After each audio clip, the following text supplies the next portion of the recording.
તો સુરતમાં ગુજરાત ગેસ દ્વારા સેતુ સંસ્થાના માધ્યમથી સ્મશાનોમાં આપવામાં આવતા મફત ગેસ પુરવઠા પર રાહતના સમાચાર સામે આવ્યા છે। હવે સેતુ સંસ્થા દ્વારા સુરતના સ્મશાનોમાં ગેસ બિલની સેવા ચાલુ રાખવાનો નિર્ણય લેવામાં આવ્યો હતો। કુરુક્ષેત્ર સ્મશાન ભૂમિનું વર્ષ 2024-25 માટેનું ગેસ બિલ આશરે 99 લાખ રૂપિયાથી વધુનું છે। એક મૃતદેહના અંતિમ સંસ્કારમાં અંદાજે 2500 રૂપિયાનો ગેસ વપરાય છે, જ્યારે એક બોડીના અગ્નિ સંસ્કારમાં ખર્ચ આશરે 4500 થી 4700 રૂપિયા જેટલો થાય છે। સીઓ economical transformation and ultimatum society દ્વારા 1998-99માં કરાર મુજબ આ ગેસ બિલ ચૂકવવામાં આવી રહ્યો છે।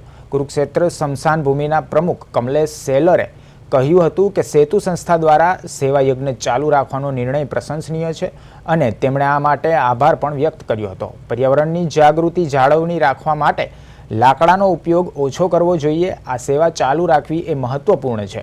કોઈ સામાન્ય જનતા પાસેથી ચાર્જ વસૂલવામાં આવતો નથી। હવે સ્મશાનના ટ્રસ્ટો સુરત મહાનગરપાલિકા પાસેથી 50 રાહત મેળવી રહ્યા છે અને સેતુ સંસ્થા દ્વારા CSR ફંડ દ્વારા બાકી ખર્ચની ભરપાઈ પણ કરવામાં આવશે।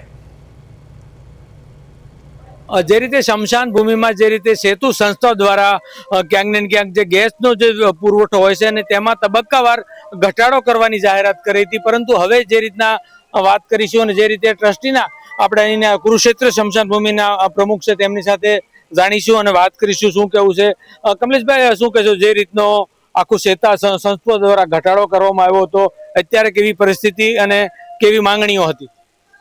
વાસ્તવમાં 1998માં જ્યારે કુરુક્ષેત્ર સ્મશાન ભૂમિ ટ્રસ્ટ ઉપર સૌ પ્રથમ દક્ષિણ ગુજરાતની ગેસની આધારિત ભઠ્ઠી ચાલુ કરવામાં આવી હતી, ત્યારે એક તો મોરાબાગરથી વસ્તીનો બિન વસ્તીવાળો વિસ્તાર હતો, એટલે લાઇનનો ખર્ચો કોણ બેર કરશે વગેરે સમસ્યા હતી।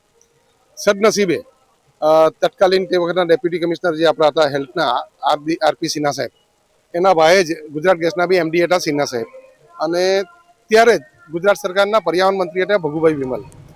આ ત્રણે વ્યક્તિઓ પર્યાવરણ પ્રેમીઓ હતા અને તેના સંયુક્ત એક પ્રયાસથી એક એવું નિર્ણાયક તબક્કામાં ગુજરાત ગેસનો આપણે સપોર્ટ મળ્યો કે જે કંઈ ભઠ્ઠીઓનો લાઇનનો ખર્ચો છે તો ગુજરાત ગેસ ભોગવી લેશે